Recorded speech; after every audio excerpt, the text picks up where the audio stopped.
Hi, I'm Jen. I'm a nurse practitioner in IBCLC, and I spend a lot of time with families that are exhausted, who are desperately trying anything to get their baby to sleep. And I get it. When you're running on 2 hours of broken sleep, any advice sounds worth trying.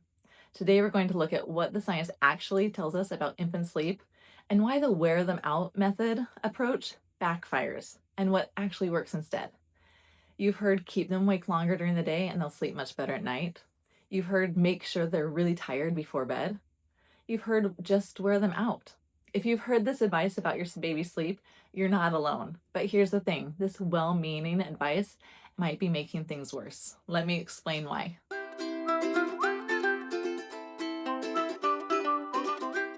So where does this idea come from? It makes logical sense, right? Adults who have had a long active day tend to sleep well. We associate being tired with sleeping better, but here's what most people don't realize. Babies' nervous systems work differently than ours. When we talk about wearing a baby out, we're usually talking about skipping naps or cutting them short, keeping them awake longer between sleep periods, lots of stimulation and activity, and pushing through tired cues. This assumption is that more tired baby equals a baby who falls asleep faster and stays asleep longer. But with infants, the opposite happens. Here's what actually happens when a baby becomes overtired. The babies stay awake past their natural sleep window. Their stress hormone, think of it as the baby's emergency override system, instead of winding down, their little bodies are essentially saying, hey, we should be asleep, but we're not, so let's release some stress hormone to keep us going. This cortisol surge makes it harder to fall asleep, not easier. You might also notice more crying and fussiness at bedtime, taking longer to fall asleep despite being clearly exhausted, waking more frequently overnight, and shorter naps the next day, creating a really vicious cycle. There's a sweet spot with babies called optimal sleep pressure. Yes, babies do need to build up enough pressure, which is adenosine in the brain, to be ready for sleep. But when they cross into overtired territory, the stress response overpowers their sleep pressure and you've missed the window. The overtired baby usually looks like this: rubbing eyes and pulling ears, becoming hyperactive or wired, more clingy or difficult to soothe, arching away or resisting comfort, and that glazed, staring into the distance look. Parents often say, but they seem to have a second wind. That's the cortisol talking. Studies on infant sleep consistently show that one, babies who are well rested during the day sleep better at night. This seems counterintuitive, but good daytime sleep prevents overtiredness, which interferes with nighttime sleep. Number two, age appropriate wake windows matter. Newborns can only handle up to an hour of wake time, but by 6 months, that's still about 2 to 3 hours. These windows are based on developmental neuroscience, not arbitrary numbers. Number three, overtired babies take longer to fall asleep and they wake more frequently. Research shows that sleep deprivation in infants lead to more fragmented sleep, not deeper sleep. And number four, quality over quantity during wake times. Gentle, calm activities during wake periods support better sleep than overstimulating environments. If wearing them out doesn't work, what does? Here are evidence-based strategies. There's 6 of them. Respect age-appropriate wake windows. Newborns up to 12 weeks can go about an hour and a half. Up to 4 months, about 2 hours. Up to 6 months, about 3 hours. 7 to 9 months, 3.5 hours. And about a year old, about 4 hour stretches. Watch your baby's cues rather than the clock.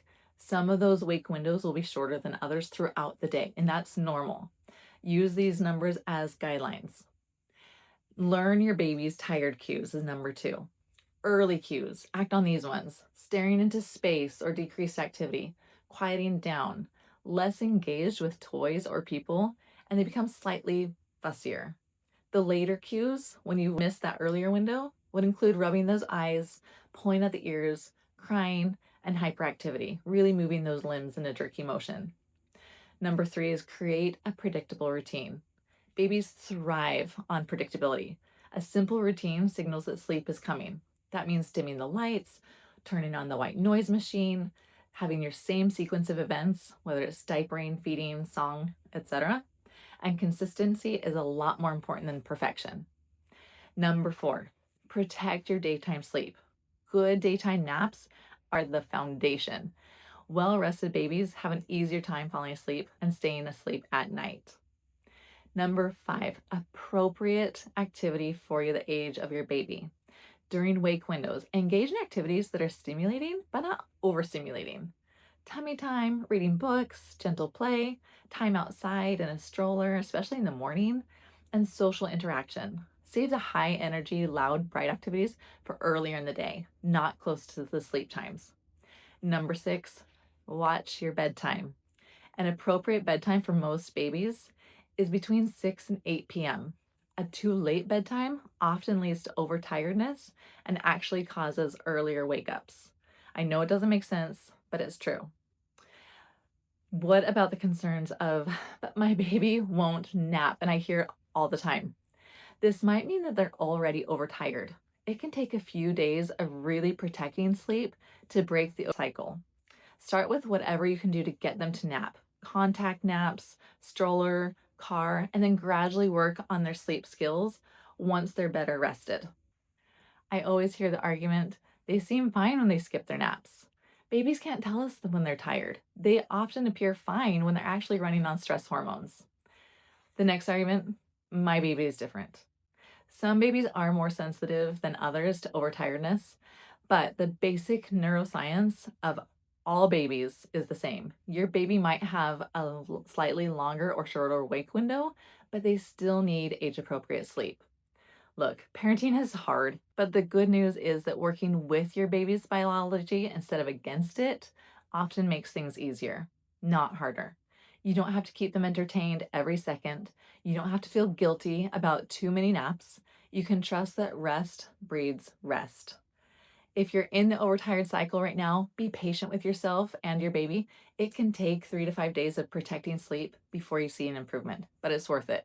I do have another video about overtiredness and breaking that cycle, and you can look at that below. You're doing a great job, even on the hard days, especially on the hard days. If this was helpful, give it a thumbs up and subscribe for more evidence-based parenting content. Drop me a comment and let me know what was the most surprising advice you've received. I read every comment. Take care of yourself, and I'll see you on the next one.